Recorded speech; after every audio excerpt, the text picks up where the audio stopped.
Hello CMA final students, how are you all. मेरा नाम है रमनदीप सिंह, स्वागत है आपका मेरे चैनल एफएलएम में। एंड गाइस, आज हम कर रहे हैं अपना एमसीक्यूज वाली सीरीज का नेक्स्ट लेक्चर। और आज हमने एमसीक्यू नंबर 91 से करना है। हमने अभी तक दो पार्ट कर लिए हैं एमसीक्यूज के। एमसीक्यू सीरीज के अंदर हमने अभी तक दो पार्ट बना दिए ऑलरेडी, पार्ट 1 पार्ट 2। अगर अभी तक आपने वो नहीं देखे हैं तो पार्ट 1 पार्ट 2 का लिंक इसी वीडियो के डिस्क्रिप्शन में डाल दूंगा, उसको देख लेना। ये एमसीक्यू सीरीज का पार्ट 3 है। तो आज हमने पहले वाले दो एमसीक्यू सीरीज के अंदर टोटल 90 एमसीक्यूज कवर कर लिए थे। आज हम 91 से स्टार्ट कर रहे हैं एमसीक्यूज जो। और ये एमसीक्यूज मैं कहां से करवा रहा हूं, ये मैं आपके सीएमए फाइनल का जो MCQ question bank CMA institute ने रिलीज करा था वहां से करवा रहा हूं। अगर आपके पास ये क्वेश्चन बैंक नहीं है तो मैंने ये क्वेश्चन बैंक अपने टेलीग्राम में डाल रखा है, आप लोग वहां से ले लेना। इसका टेलीग्राम का लिंक भी मैं इसी वीडियो के डिस्क्रिप्शन में डाल दूंगा। तो एमसीक्यू नंबर 91 से स्टार्ट करते हैं। कहता है accounting standards are prescribed by dash. Accounting standards आप सबको पता है आईसीआई बनाता आईसीआई है, लेकिन उसको प्रिस्क्राइब करती है सेंट्रल गवर्नमेंट। प्रिस्क्राइब का मतलब है जनता के ऊपर एप्लीकेबल कौन करवाती है, सेंट्रल गवर्नमेंट। तो इसका आंसर होगा point number 1, central government. Next, board report is sign by. Board report पे कौन साइन करता है, या तो कंपनी का चेयरमैन साइन करता है या दो डायरेक्टर साइन करते हैं। अब यहां पे एमडी नहीं, एनी डायरेक्टर लिखा, दो डायरेक्टर नहीं लिखा। कोई एक डायरेक्टर के काम साइन से काम नहीं चलेगा। सीएस नहीं, नन ऑफ द अबव। इसका आंसर होगा नन ऑफ द अबव, क्योंकि साइन कौन करता है, तो चेयरमैन या कंपनी के दो डायरेक्टर। तो इनमें से कोई ऑप्शन है नहीं। Next, Zenith Limited is a company registered in USA and doing business in USA. As per Indian law, this is something. This is what? This is nothing. ये कुछ नहीं है इंडियन लॉ के अकॉर्डिंग। कह रहा है कंपनी है USA में बनी है, यूएसए में ऑपरेट हो रही है, तो उसका इंडिया से कोई लेना देना ही नहीं है। हम इंडिया के अकॉर्डिंग फॉरेन कंपनी किसको मानते हैं, जो बनी बाहर हो लेकिन प्लेस ऑफ बिजनेस इंडिया में हो। सेक्शन 2 क्लॉज 42 जो फॉरेन कंपनी का, वो क्या बताता है, फॉरेन कंपनी किसको मानते हैं, जो बनी आउटसाइड इंडिया है लेकिन having a place of business in India. अब ये तो बनी भी बाहर है, इसका प्लेस ऑफ बिजनेस भी बाहर है, तो इंडिया से कोई लेना देना ही नहीं है, तो इंडिया में फॉरेन कंपनी मानी नहीं जाएगी। तो ऑप्शन 1 तो नहीं है, नॉट अ फॉरेन कंपनी, ये ओके है। It will be a foreign company once it start business in India, yes, ये भी ओके है कि अभी तो नहीं है, अगर इंडिया में बिजनेस स्टार्ट कर देगी तो फॉरेन मानी जाएगी। ऑप्शन डी क्या है, both 2 and 3 is correct, yes, ये ऑप्शन डी होगा इसका। ये क्योंकि सेकंड और थर्ड दोनों ओके हैं, तो इसका होगा ऑप्शन डी, ऑप्शन 4, दोनों okay. Next, a sectorial company suppose to comply with. Sectorial company कौन सी होती है, जो खुद के लॉ से बनी है, जिसका खुद का सेक्टर है। जैसे एग्जांपल लेके बात करें, इंश्योरेंस कंपनीज, एलआईसी वगैरह, इनका खुद का लॉ है insurance law, LIC act. Banking companies, इनका खुद का सेक्टर है बैंकिंग रेगुलेशन एक्ट, इनका खुद का अलग से बैंकिंग सेक्टर है। तो जो ये सेक्टोरियल कंपनीज होते हैं, इनका खुद के सेक्टर वाले लॉ होते हैं, इनके ऊपर कंपनी लॉ भी लगता है और इनका खुद का लॉ भी लगता है, जो इनके सेक्टर का लॉ। जैसे बैंकिंग कंपनी है तो उसके ऊपर कंपनी लॉ भी लगेगा, बैंकिंग रेगुलेशन एक्ट भी लगेगा। कोई इंश्योरेंस कंपनी है तो उसके ऊपर इंश्योरेंस एक्ट भी लगेगा, कंपनी लॉ भी लगेगा। तो इनको हम बोलते हैं सेक्टोरियल कंपनी, जिनका खुद का सेक्टर है। तो ऐसी कंपनी के ऊपर दोनों लॉ लगते हैं। तो इसके ऊपर लिखा है जहां पे ऑप्शन है, पहला है कंपनी एक्ट ओनली, दूसरा सेक्टोरियल लॉ ओनली, तीसरा है both company act sector laws. ये वाला इसका आंसर आएगा, both company act and sector laws, दोनों लगते हैं इनके ऊपर। Next, articles of association can be altered by. AOA को कैसे ऑल्टर करते हैं, स्पेशल रेजोल्यूशन पास करा के। सेक्शन 14 है कंपनी लॉ में, सेक्शन 14 कंपनी लॉ का ये बोलता है जब भी आप एओए ऑल्टर करोगे तो आपको एसआर पास कराना पड़ेगा। Shifting of registered office from one state to another, इसके लिए भी एसआर पास करवाना होता है, साथ में सीजी का अप्रूवल चाहिए होता है, special resolution and CG approval इसके अंदर। तो अगर कोई कंपनी वन स्टेट से दूसरी स्टेट में रजिस्टर्ड ऑफिस शिफ्ट करती है, उसमें स्पेशल रेजोल्यूशन पास कराना होता है, सीजी का अप्रूवल भी चाहिए होता है। Next, the following members of a company shall have a right to apply under section 241 for operation. Operation mismanagement के सेक्शन में ऑपरेशन के लिए एप्लीकेशन कौन कौन लगा सकता है। In the case of a company having share capital, कम से कम 100 मेंबर कर सकते हैं, ओके है। और not less then 1/10 of the total number of voting power which is whichever less or any member of the member not less than 1/10 of the total issued share capital, ये भी okay है। In case of company not having share capital, not less than 1/5 of the total number of shares, ये भी okay है। इसका answer होगा any of the above, इसका answer होगा D. Next, the insolvency and bankruptcy code pass by parliament in the year 2016 में pass हुआ था, IBC 2016। Next, the code applies to all company standard company act, yes, उस पे apply होता है, LLP पे अप्लाई होता है, पार्टनरशिप पे अप्लाई होता है। इसका आंसर होगा all of the above, all of the above पे अप्लाई होता है। The code applies to bank, insurance company, asset construction, none of the above. हमारा जो आईबीसी है वो फाइनेंशियल सर्विस प्रोवाइडर्स पे अप्लाई नहीं होता, तो ये जो बैंक होगा, इंश्योरेंस कंपनी होगा, फाइनेंशियल सर्विस प्रोवाइडर, इन पे अप्लाई नहीं होता, none of the above. An entity in whose favor security interest is created is called secured creditor. जिसके फेवर में सिक्योरिटी इंटरेस्ट क्रिएट होता है हम बोलते हैं सिक्योर्ड क्रेडिटर। मैंने आपसे लोन लिया, बदले में आपके फेवर में कोई चीज गिरवी रखवाई है, तो इसका मतलब आपके फेवर में मैंने इंटरेस्ट क्रिएट कर दिया, that is called secured creditor. Next, in normal course the corporate insolvency resolution process shell be completed within a period of 180 days. Normal time में जो कंपनी का सीआईआरपी प्रोसेस होता है, जब भी कोई कंपनी अच्छे हालातों से नहीं गुजर रही होती, फाइनेंशियल पोजीशन खराब होती है, तो उसके लिए केस आईबीसी में जाता है। तो उस कंपनी को रिवाइव करवाने की कोशिश की जाती है कि वापस वो खड़ी हो जाए अपने पैरों पे, और वो पूरा प्रोसेस 180 दिन में कंप्लीट करना होता है, जो पूरा प्रोसेस बनता है। तो उसका आंसर होगा 180 डेज। नेक्स्ट, आरपी, आरपी मतलब resolution professional, has to manage the company when it is losing concern, going concern, selling concern, profitable, going concern. RP क्या होता है? Resolution professional. जब आपकी कंपनी के फाइनेंशियल स्टेटस अच्छा नहीं चल रहा, आपके हालात बुरे चल रहे हैं, तो रेजोल्यूशन प्रोफेशनल एक प्रोफेशनल होता है। इसलिए सीए, सीएस, सीएमए होते हैं जनरली। इनको एक आरपी का एग्जाम क्वालिफाई करना होता है, इंसॉल्वेंसी एग्जाम क्वालिफाई करना पड़ता है, उसके बाद ये आरपी बनते हैं। तो जब ये एग्जाम क्वालिफाई करके आते हैं, तो इनको आपकी कंपनी को जब तक वो चल रही है तो उसको अच्छे तरीके से मैनेज करना होता है। आपकी कंपनी का कंट्रोल ये ले लेते हैं जब तक आपकी कंपनी अच्छे हालात में नहीं चल रही है। नेक्स्ट, एज पर section 22 subsection 1 the first meeting of COC, COC का मतलब होता है committee of creditors. Insolvency bankruptcy का कोड के अंदर एक कमेटी ऑफ क्रेडिटर बनाई जाती है, उसकी पहली मीटिंग 7 दिन के अंदर होती है, तो इसका आंसर होगा 7 डेज। फर्स्ट मीटिंग कितने टाइम में होती है? जब वो बनती है कमेटी, उसके 7 दिन में। Next, a resolution professional may be replaced with the voting of the committee of creditors with the कितने परसेंट वोटिंग? 66% वोटिंग। आपकी कंपनी का जो आरपी है रेजोल्यूशन प्रोफेशनल, अगर आपको लगता है वो ढंग से काम नहीं कर रहा, तो आप उसको हटाकर दूसरा रेजोल्यूशन प्रोफेशनल लेकर आ सकते हो आईबीसी के अंदर। तो उसके लिए आपको 66% कमेटी ऑफ क्रेडिटर्स के क्रेडिटर्स से वोटिंग लेनी पड़ती है, तो इसका आंसर होगा 66%। Next, the adjudicating authority in case of personal insolvency is date recovery tribunal. आपको एक बात बता दूं मैं, इंसॉल्वेंसी बैंक्रप्सी कोड में अगर कंपनी में, इंसॉल्वेंसी बैंक्रप्सी कोड सब पे लगता है, कंपनी पे, एलएलपी पे, पार्टनरशिप पे, इंडिविजुअल्स पे, सब पे लगता है। मगर इंसॉल्वेंसी बैंक्रप्सी कोड में कंपनीज और एलएलपी का केस जाता है एनसीएलटी पे, पार्टनरशिप फर्म्स का और इंडिविजुअल्स का केस जाता है डेट रिकवरी ट्रिब्यूनल पे, उसको हम शॉर्ट में बोलते हैं डीआरटी। तो इनका केस जाता है डीआरटी पे, और जो इंडिविजुअल्स और पार्टनरशिप होते हैं उनका हम बोलते हैं पर्सनल इंसॉल्वेंसी। तो पर्सनल इंसॉल्वेंसी का केस किसके पास जाता है? डीआरटी पे जाता है।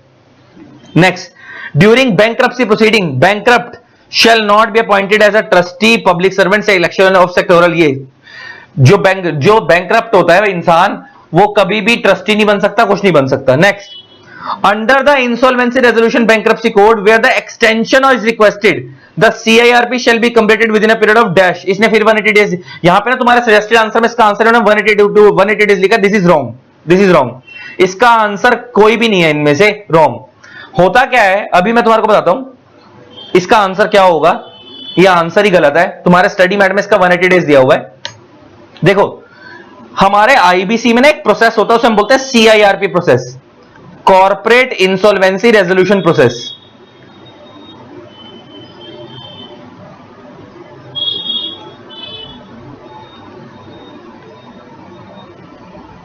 यह प्रोसेस कौन मैनेज करता है? आरपी मैनेज करता है। आरपी कौन है? Resolution professional.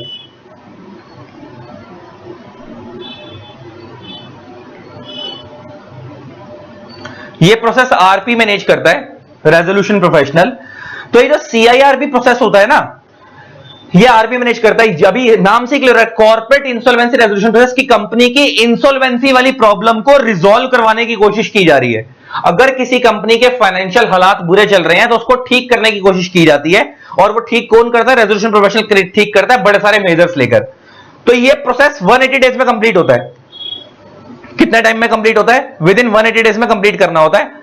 और ये हमने ऊपर पढ़ाई था, ये भी 180 डेज वाला हमने ऊपर क्वेश्चन पढ़ाई था, ये रहा कि सीआईआरपी कितने दिन में कंप्लीट करना होता है? 180 डेज में। ये लिखा है ना, CIRP process, corporate insolvency process कितने टाइम में कंप्लीट करना है? 180 दिन में।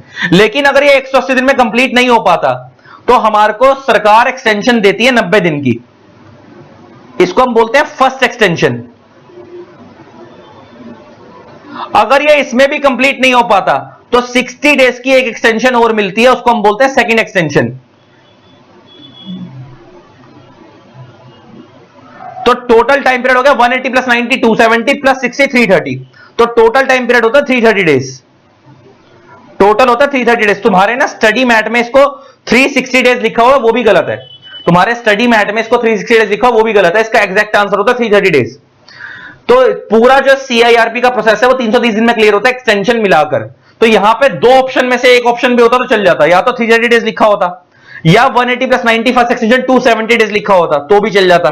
अब इस सारे ऑप्शन में अगर आप देखोगे तो ना तो 270 डेज का ऑप्शन है फर्स्ट एक्सटेंशन मिला के, ना सेकंड एक्सटेंशन का। और ये आपसे पूछ क्या रहा है क्वेश्चन के अंदर? ये आपसे पूछ रहा है कि एक्सटेंशन पीरियड मिलने के बाद आपका सीआईआरपी प्रोसेस कितने टाइम में कंप्लीट होना चाहिए। तो ना तो वो 60 दिन, एक्सटेंशन 60 दिन की भी होती है और 90 की भी होती है। फर्स्ट एक्सटेंशन 90 दिन की, सेकंड 60 दिन की, लेकिन वो एक्सटेंशन का पीरियड होता है। टोटल मिलाकर कितने टाइम में कंप्लीट होनी चाहिए? या तो 270 days first extension, second extension मिला के 330 डेज, चारों में कोई भी ऑप्शन नहीं है, 240 डेज तक का ऑप्शन है, तो सारे ही गलत है। तो और तुम्हारे इसमें जो इन्होंने सजेस्टेड आंसर में दिया हुआ 180 डेज दिया हुआ है, this is wrong, this is wrong. इसका एग्जैक्ट आंसर है या तो 270 डेज या 330 डेज। नेक्स्ट, तो ये क्वेश्चन ही रॉन्ग है, ये इसका आंसर रॉन्ग है, wrong answers.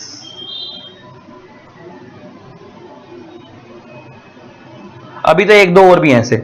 Next, insolvency bankruptcy code is not applicable to financial service providers. ये बात मैंने आपको ऑलरेडी बताई थी कि insolvency bankruptcy code financial service providers पे नहीं लगता। With the introduction of insolvency bankruptcy code the following laws have been repealed.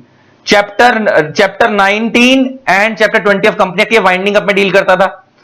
Chapter 6 से पार्ट 390 ऑफ कंपनी एक्ट ये भी वाइंडिंग अप में डील करता था। सीका एक्ट ये भी अबॉलिश हो चुका है, एंड ऑल द अबव, इसका आंसर होगा ऑल द अबव। जब इंसॉल्वेंसी बैंक्रप्सी कोड आया था तो बहुत सारे लॉ हटा दिए गए थे, तो सारे लॉ हटा दिए गए थे ये वाले। नेक्स्ट, आगे बढ़ते हैं। The insolvency and bankruptcy code has the power of civil code. Insolvency bankruptcy code के insolvency and bankruptcy board, insolvency bankruptcy code के अंदर एक अथॉरिटी है, उसको हम बोलते हैं आईबीबीआई। इंसॉल्वेंसी बैंक्रप्सी कोड में एक अथॉरिटी है, उसको हम क्या बोलते हैं, आईबीबीआई। और वो आईबीबीआई जो अथॉरिटी है, इसका काम क्या है, पूरे इस इंसॉल्वेंसी से मैटर्स रिलेटेड, उनसे रिलेटेड रेगुलेशंस बनाना, रूल्स बनाना, वो सब ये रेगुलेशंस बनाना, ये सब ये बनाते हैं, और उस पूरे एक्ट को ढंग से देखना कि फॉलो हो रहा नहीं हो रहा, वो ये देखते हैं। तो वो जो आईबीबीआई बॉडी है, वो उसके पास सारी वो, और अगर उस एक्ट में कोई डिस्प्यूट हो रहा है तो एक्शन में जनरली वो देखते हैं, तो वो आईबीबीआई के पास जाता है। अगर रेजोल्यूशन प्रोफेशनल ढंग से काम नहीं कर रहा तो उसका मैटर आईबीबीआई पे जाता है, और आईबीबीआई के पास वो सारी पावर है जो एक सिविल कोर्ट के पास होती है, तो इसका आंसर होगा civil court. Next, the following institution are insolvency professional agency. Insolvency bankruptcy code के अंदर एक आईपीए एजेंसी है, इंसॉल्वेंसी प्रोफेशनल एजेंसी। ये एजेंसीज कौन होती हैं, ये सीएसीएस सीएमए इंस्टीट्यूट होते हैं। इनका काम क्या होता है, जितने भी रेजोल्यूशन प्रोफेशनल हैं वो इस इंसॉल्वेंसी प्रोफेशनल एजेंसी से लाइसेंस लेकर बनते हैं। इंडिया में अगर आपको और मेरे को रेजोल्यूशन प्रोफेशनल बनना है, तो मैंने तुम्हारे को क्या बताया, एक तो हमारे को आरपी का एग्जाम क्वालिफाई करना पड़ता है इंसॉल्वेंसी का, प्लस साथ में हमारे को लाइसेंस भी लेना होता है। तो वो लाइसेंस ये बॉडीज देती हैं। तो वो बॉडीज कौन कौन है, वो सीए इंस्टीट्यूट भी है, सीएस इंस्टीट्यूट भी है, सीएमए इंस्टीट्यूट भी, तीनों है। तुम्हारे इसका आंसर होना चाहिए था ऑल ऑफ देम, और तुम्हारे सीएमए इंस्टीट्यूट ने, क्योंकि वो सीएमए इंस्टीट्यूट है, तो उन्होंने इसका आंसर लिखा है institute of cost accountability, which is wrong. खाली सीएमए इंस्टीट्यूट ही है, बॉडी नहीं है, सारों के पास पावर है। सारे institute, CA institute, CS institute, CMA institute, सारे के सारे ही इंसॉल्वेंसी प्रोफेशनल एजेंसीज हैं। तो इसका आंसर ऑल ऑफ देम होना चाहिए था। तुम्हारे स्टडी मेट में इसका आंसर, ये तुम्हारे इस क्वेश्चन बैंक में इसका answer institute of cost accountability दिया हो, दिस इज रॉन्ग। इसका आंसर होना चाहिए ऑल ऑफ देम। आगे बढ़ते हैं। The authority provided under IBBI, ये क्वेश्चन गलत बनाया इन लोगों ने। The authority provided under IBBI नहीं होना चाहिए था, अंडर आईबीसी। आईबीसी के अंदर पूरे एक्ट को मैनेज करने के लिए एक अथॉरिटी बनाई गई है, उसका नाम क्या है, आईबीबीआई। मैंने तुम्हारे को अभी बताया था, तो इसका आंसर होगा ऑप्शन 1। आईबीबीआई क्या है, insolvency bankruptcy board of India. Insolvency and bankruptcy board of India, इसको हम शॉर्ट में बोलते हैं आईबीबीआई। ये बॉडी है जो पूरे आईबीसी को मैनेज करती है। तो यहां पे इसने क्वेश्चन क्या पूछा है, आईबीबीआई के अंदर, आईबीबीआई के अंदर कौन सी बॉडी है मैनेज करने के लिए। आईबीबीआई तो कुछ है ही नहीं, आईबीबीआई तो एक बॉडी है जो खुद किसके अंदर है, आईबीसी के अंदर है। तो यहां पे आईबीसी होना चाहिए था, उसके अंदर जो बॉडी है उसका नाम क्या है, आईबीबीआई। आगे बढ़ते हैं। अब आगे बढ़ते हैं guys. Related party in relation to a corporate debtor means, related party कौन है, डायरेक्टर भी हो सकता है कंपनी का, उसका पार्टनर भी हो सकता है, रिलेटिव भी हो सकता है डायरेक्टर का, केएमपी भी हो सकता है, लिमिटेड लायबिलिटी पार्टनरशिप भी हो सकती है, और उसका डायरेक्टर मैनेजर। इसका आंसर होगा ऑल ऑफ द अबव, इसका आंसर होगा all of the above. Next, अब पर्सन अंडर आईबीसी कौन होता है, एचयूएफ भी हो सकती है, कंपनी भी हो सकती है, ट्रस्ट भी हो सकती है, और इसका भी answer all of the above. A person shall not be eligible to submit a resolution plan if such person or any other person acting jointly or in concert with such person is an undischarged insolvent, is a willful defaulter। इसका answer भी होगा all of the above। Next, 3 P's of triple bottom line. आप लोगों ने ये corporate governance का topic है, triple bottom line. 3 P's, वो कहते हैं 3 P's का मतलब होता है पीपल, प्लैनेट और प्रॉफिट, कि आपको इन 3 चीजों का हमेशा ध्यान रखना चाहिए। तो इसका आंसर होगा प्लैनेट, पीपल एंड प्रॉफिट। ये है प्लैनेट, पीपल एंड पर्पस, ये है इसका answer, planet, people and profit. इन्होंने उल्टा करके लिखा है, पीपल, प्लैनेट, प्रॉफिट बोलते हैं उसको, तो ये इसका आंसर है। Next, eight which level corporate governance is more relevant. Corporate governance का मतलब क्या होता है, कंपनी को अच्छे तरीके से चलाना, और उसको अच्छे तरीके से चलाना सबसे ज्यादा कंट्रोल किसके हाथ में होता है, डायरेक्टर्स के हाथ में। तो इसका आंसर होगा top level. Next, which among the following would amount to undesirable practice by senior executive. Undesirable practice क्या होती है, कि आप दूसरी कंपनी की सीक्रेट इंफॉर्मेशन निकलवा रहे हो पैसे देकर। तो इसका आंसर होगा using publish information, of the competitor for इस कंपनी बेनिफिट। अगर पब्लिश इन्फॉर्मेशन जनता के, अगर कोई ऐसी इन्फॉर्मेशन है जो मेरे कॉम्पिटिटर की जनता क्या पहले से अवेलेबल है, तो उसमें गलत क्या है? वो दुनिया क्या अवेलेबल है। दिक्कत कब है? Using unpublish and secret information of the competitor obtain from undisclosed and unfair source for the company benefit. आप किसी को पैसे देकर कंपनी के अंदर की, सामने वाले कॉम्पिटिटर के अंदर की, सामने वाले अंदर के किसी बंदे को पैसे देकर सीक्रेट इन्फॉर्मेशन निकलवा रहे हो, तो इसको हम बोलते हैं अनपब्लिश इन्फॉर्मेशन। दैट इज गलत, that is wrong. Next, Which out of the following activity would not amount to sustainable development? Sustainable development का मतलब क्या होता है? जो कि एक ऐसी डेवलपमेंट जो आज के लोगों की जरूरतें पूरी करे और आने वाले लोगों की भी जरूरतें पूरी करे, उनको भी इफेक्ट ना करे। जैसे हम कहते हैं ना कई बार कि पेट्रोल है वो लिमिटेड है, ढंग से यूज करो ताकि आने वाली जनरेशन को भी मिल सके, है ना। पानी है उसको लिमिटेड तरीके से यूज करो ताकि आने वाली जनरेशन को भी साफ पानी मिल सके। एनवायरमेंट को कम पोल्यूट करो, that is called sustainable development. तो कह रहा है इसमें से कौन सी चीज सस्टेनेबल डेवलपमेंट में नहीं आती? रेन वाटर हार्वेस्टिंग तो आती है, वो तो फायदा करा रही है। सोलर एनर्जी भी आती है, प्लांटेशन ऑफ सैपलिंग भी आती है, पैडी कल्टीवेशन नहीं आती। पैडी कल्टीवेशन क्या होता है? वो चावल की जो खेती होती है ना, जब कहते हैं जिस जगह पे चावल बहुत बार उगाओ तो वो जमीन बंजर होती है थोड़े टाइम बाद, बहुत सालों तक उगाओ। बाकी इसके बारे में ज्यादा नॉलेज मेरे को नहीं है, मैं फार्मर नहीं हूं, लेकिन सुना है ऐसा। तो ये बेसिकली पैडी कल्टीवेशन जो है वो सस्टेनेबल डेवलपमेंट में नहीं आती। Next, corporate governance practices are almost regulated by companies in India. आज की डेट में वो रेगुलेटेड है और एक्सेप्टेड भी है। इसका आंसर वैसे एक्सेप्टेड होना चाहिए था, रेगुलेटेड भी ओके। तो हमारे स्टडी मेट में इसका आंसर रेगुलेटेड है। Next, the latest committee on corporate governance was Kotak committee, जो लेटेस्ट कमेटी है इसके ऊपर कॉर्पोरेट गवर्नेंस पे। Next, the ideal implementing agency of CSR project should be section 8 company, trust, society, one of the above. जो हमारा CSR है, corporate social responsibility, हम किसके थ्रू कंट्रीब्यूट करवा सकते हैं? हम किसी सेक्शन 8 कंपनी के थ्रू, जिसको नॉन प्रॉफिट कंपनी बोलते हैं, उसके थ्रू कंट्रीब्यूट करवा सकते हैं। किसी ट्रस्ट के थ्रू हम हेल्प करके हम उसके थ्रू सीएसआर कंट्रीब्यूट करवा सकते हैं, किसी के थ्रू भी करवा सकते हैं। Next, economic approach to sustainability relates to, अभी मैंने बताया इकोनॉमिक अप्रोच वो होती है प्रॉफिट से रिलेटेड। जब भी वर्ड आता है इकोनॉमिक, इकोनॉमिक का मतलब profit. Corporate governance is more about achieving results, managing them, method of managing the company, fair method of managing the company. Fair method, company को अच्छे तरीके से चलाना, is called corporate governance. The items under schedule 7 of company act should be liberally interpreted. Schedule 7 company act का CSR में deal करता है। इसमें ना सीएसआर एक्टिविटीज दी हुई है कि जो कॉर्पोरेट सोशल रिस्पॉन्सिबिलिटी का पैसा है वो कहां कहां लग सकता है, वो शेड्यूल 7 में बताया हुआ है। उसमें लिखा हुआ है कि अगर हर एक कंपनी को जिस कंपनी को सीएसआर कंट्रीब्यूट करना है, आप सबको सीएसआर पता है ना, कॉर्पोरेट सोशल रिस्पॉन्सिबिलिटी। इसका क्या होता है? ये एक कंसेप्ट है कि जैसे एक कंपनी समाज से प्रॉफिट कमा रही है, कोई भी कंपनी समाज में ऑपरेट हो रही है, तो वो समाज के भले के लिए कुछ कंट्रीब्यूट करे, उसे हम बोलते हैं कॉर्पोरेट सोशल रिस्पॉन्सिबिलिटी। तो आप गरीब बच्चों की हेल्प कर सकते हो, आप कैंसर पेशेंट्स का ट्रीटमेंट करवा सकते हो, आप मॉन्यूमेंट्स को प्रोटेक्ट करने के लिए हेल्प ले सकते हो, आप एनवायरमेंट को प्रोटेक्ट करने के लिए मेजर्स ले सकते हो। वो सारे मेजर्स शेड्यूल 7 में लिखे हुए हैं। और लॉ कहता है इन चीजों को लिबरली इंटरप्रेट करना चाहिए। लिबरली इंटरप्रेट का मतलब होता है कि अगर कोई चीज उसमें नहीं भी लिखी है लेकिन हमें लगता है समाज के भले के लिए हो सकती है, उससे मिलती जुलती है, तो आप वो भी इंटरप्रेट करके उसमें भी पैसा लगा सकते हो, लेकिन समाज का अल्टीमेटली बेनिफिट पहुंचना चाहिए। Next, corporate governance practice should target to keep balance among all shareholders, all employees, all stakeholders. देखो, स्टेक होल्डर एक वाइडर टर्म होती है शेयर होल्डर से। स्टेक होल्डर में शेयर होल्डर भी आते हैं, एम्प्लॉय भी आते हैं, वेंडर भी आते हैं, कस्टमर भी आते हैं, सब आते हैं। तो कॉर्पोरेट गवर्नेंस का मेन ऑब्जेक्टिव होता है कि वो सबका ध्यान रखे। कॉर्पोरेट गवर्नेंस का मेन ऑब्जेक्टिव होता है कि वो हर चीज का ध्यान रखे। नेक्स्ट आता है, when a company evaluates an implementing agency, the first step is to examining the document. जब भी कोई कंपनी क्या करती है, इंप्लीमेंटिंग एजेंसी अपॉइंट करती है। जब भी कोई कंपनी सीएसआर कंट्रीब्यूट करने वाली होती है ना, तो उसको एक एजेंसी अपॉइंट करनी होती है, उसको हम बोलते हैं इंप्लीमेंटिंग एजेंसी। तो उनका काम होता है डॉक्यूमेंट्स को एग्जामिन करना। नेक्स्ट होता है, every CSR activity is ultimately for the benefit of beneficiary. जो भी कंपनी सीएसआर कंट्रीब्यूट करेगी वो जनता को फायदा पहुंचाएगी, तो जिसको फायदा पहुंचाएगी उसको हम बोलते हैं beneficiary. Next, the CSR fund earmarked for ongoing project needs to spend within 3 years होता है वो। जो भी आपका सीएसआर का पैसा है उसको 3 साल के अंदर आपको खर्च करना होता है। जैसे मान लो आपकी कंपनी के ऊपर सीएसआर के प्रोविजंस लग गए, कंपनी लॉ में सीएसआर का सेक्शन है 135। हर कंपनी को सीएसआर कंट्रीब्यूट नहीं करना होता, सिर्फ बड़ी कंपनी को सीएसआर कंट्रीब्यूट करना होता है, जो 135 में मेंशन है। तो मान लो अगर आपकी कंपनी के ऊपर सीएसआर के प्रोविजन लग गए, तो जितना भी आपका सीएसआर का कंट्रीब्यूशन का अमाउंट निकल कर आया है वो आपको 3 साल में पूरा स्पेंड करना होता है। इसका आंसर होगा 3 इयर्स। बस यार, थक गए। आज की क्लास को यहीं तक रखते हैं। आज मैंने फिर से 40 एमसीक्यूज और करा दिया आपको। तो 40 पहले कराए थे, 40 पार्ट 2 में कराए थे, 40 पार्ट 3 में करवा दिए। टोटल आपके 40 एमसीक्यू हो गए। आगे के एमसीक्यूज अगले पार्ट में करते हैं। ठीक है, चलो, love you all, bye bye, Tata.